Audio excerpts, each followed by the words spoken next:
Everglades restoration for the past 25 years has been providing and delivering inexpensive and clean water to about 6 million people in the Southeast Florida region, including 2.8 million residents of Miami-Dade. This ecosystem is a source of survival for us. This natural asset that we have is worth $1 trillion. It is just critical to the economic prosperity, to the economic long-term resilience of our residents and our businesses here.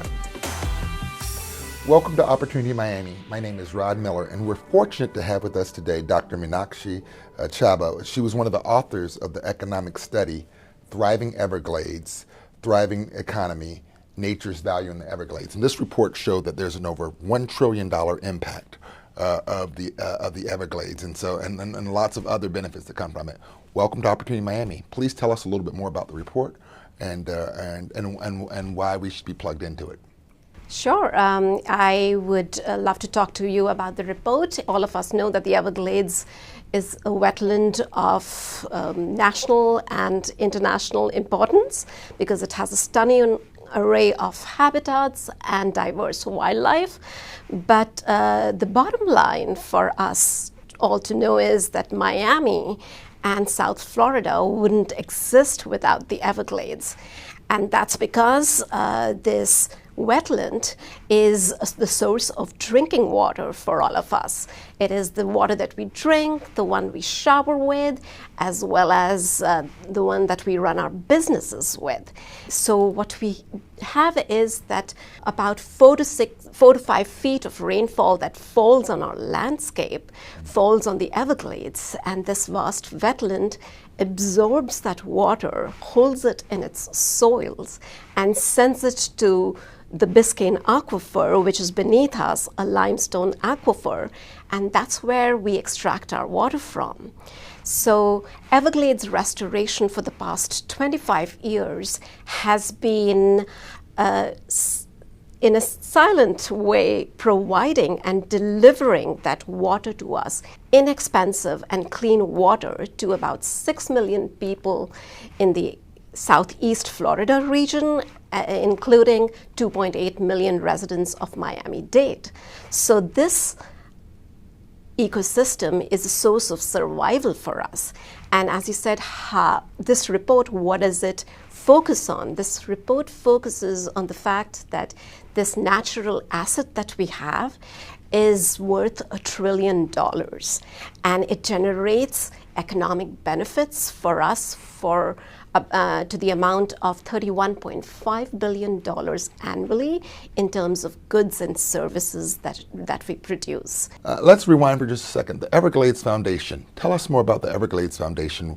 What's the work that you do? I mean, you brilliantly laid out, how the Everglades are the source of life, a source of sustenance, both economically as well as in terms of our being. What's the role of the Everglades Foundation in keeping that alive? So we are a 32-year-old environmental organization, the only nonprofit which works solely for restoring and protecting the Everglades, that is America's Everglades. And what's really unique and special about us is that sound science is at the core of what we do. We have an in-house team of scientists who are interdisciplinary and actively engaged in research and analysis. This science is combined with our policy expertise to shape our advocacy, to build coalitions, and to build bipartisan support for funding for restoration projects from the state as well as federal government. This science also guides our education program, which is an extraordinary Everglades literacy program which empowers school teachers across Florida to build a culture of environmental stewardship among our coming generations. So that's powerful. So I heard you say that you're thinking about how do you educate people about the value of the of the Everglades? How do you make strategic investments in restoration? And of course, there's things like this where you're kind of connecting the dots for the rest of us.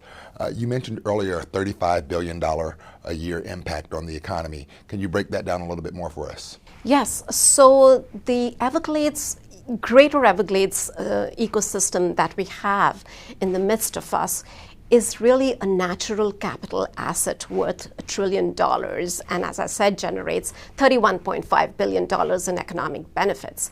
So if you would break those down, and we can do that in three broad categories, and one it would be what we call the quality of life category, which is the largest value of economic benefits. And these are the same benefits that intersect with our modern economy sectors. And those are sectors of real estate, tourism, and recreation. We found that the Greater Everglades contributes $9.2 billion to real estate economic value in the region. And when I talk about the region, this is the region where Everglades ecosystems and the clean water influence. And that is the 16-county South Florida region, of which Miami-Dade is an important part. And this region is what experiences these benefits. Alongside, we have the Greater Everglades contributing $8.5 billion to recreation from our residents and our tourists.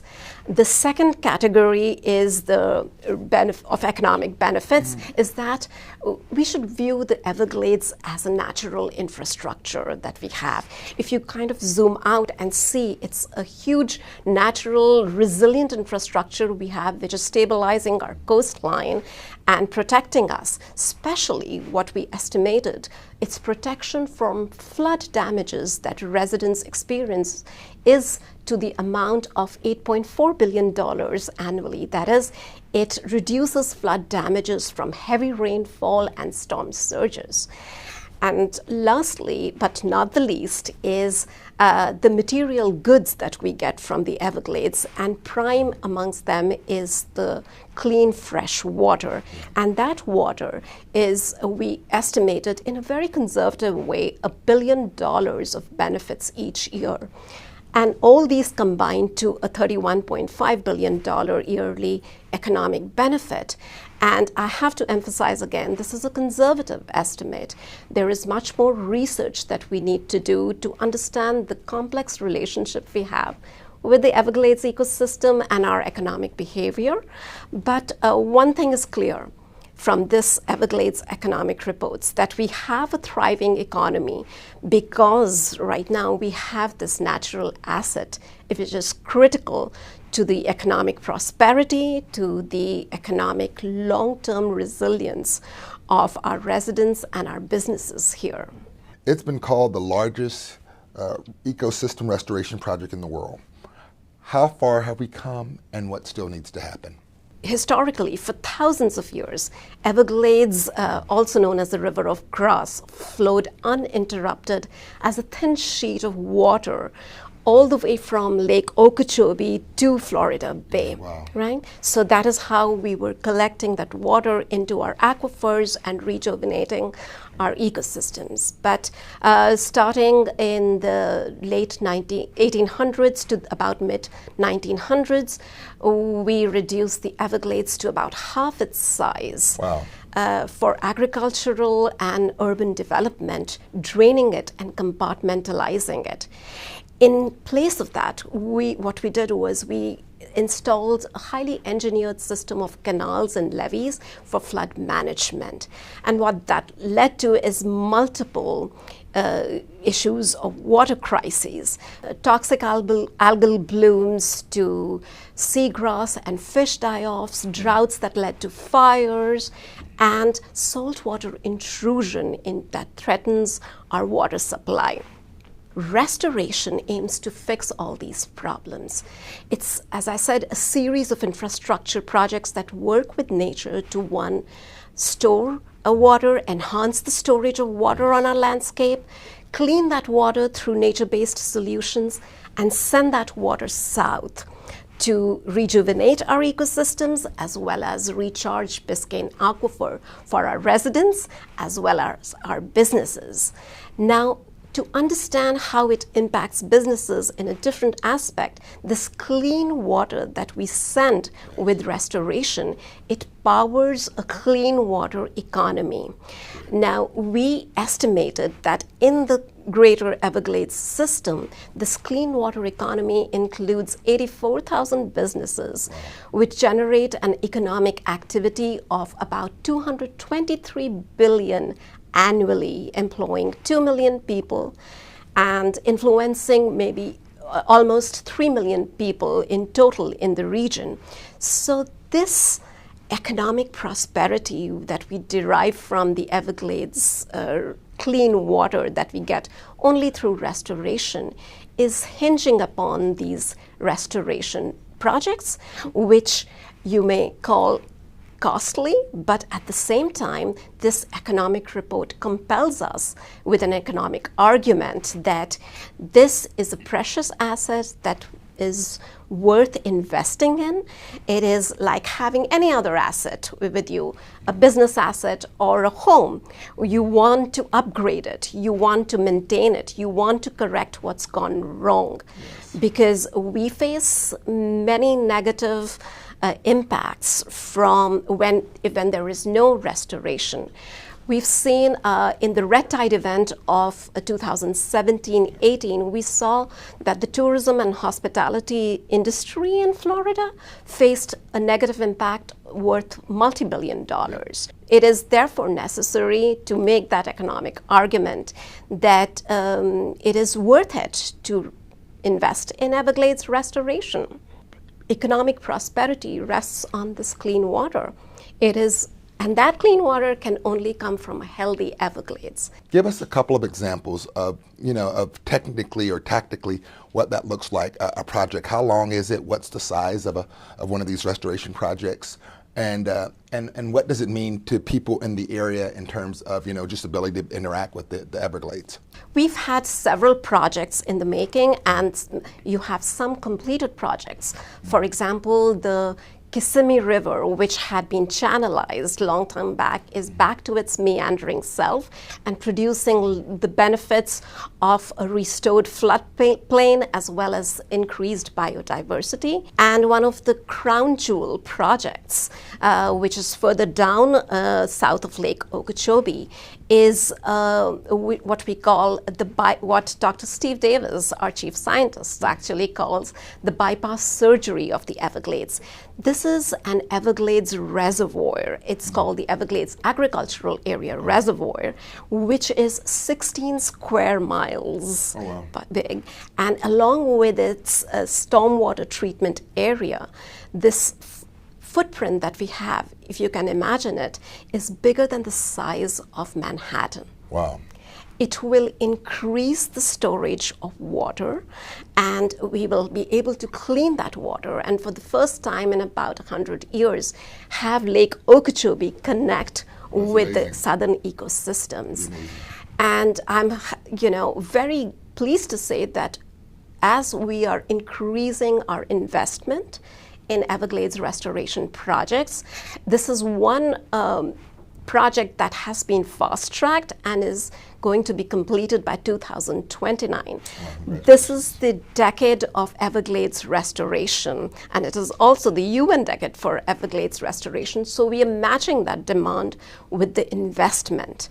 Now, you see, when we do not value our benefits that we get from our natural asset, we tend to, undervalue it, and the problems of free and limitless resources come. So these are the projects that tell us that restoration is working and it's worth it to invest because we cannot afford not to. Can you speak to how these restoration projects are funded and kind of the level of risk in terms of long-term funding in the current environment? Absolutely. Now, Everglades restoration is a 50-50 commitment of the state and federal government. So this is our public money that goes into it. But the fact is that this money is authorized but not appropriated. So every year we have to advocate, as the foundation does, for the funding of Everglades restoration projects through state and federal governments. And so it's very important to continue this momentum as we have in these current years, to keep going and marching on to complete restoration. And of course, we will not be able to bring back the River of Grass to its historical glory, but we are going to get there very close to what we can and to have a thriving economy in South Florida. So let's say that there was enough money raised to restore the Everglades.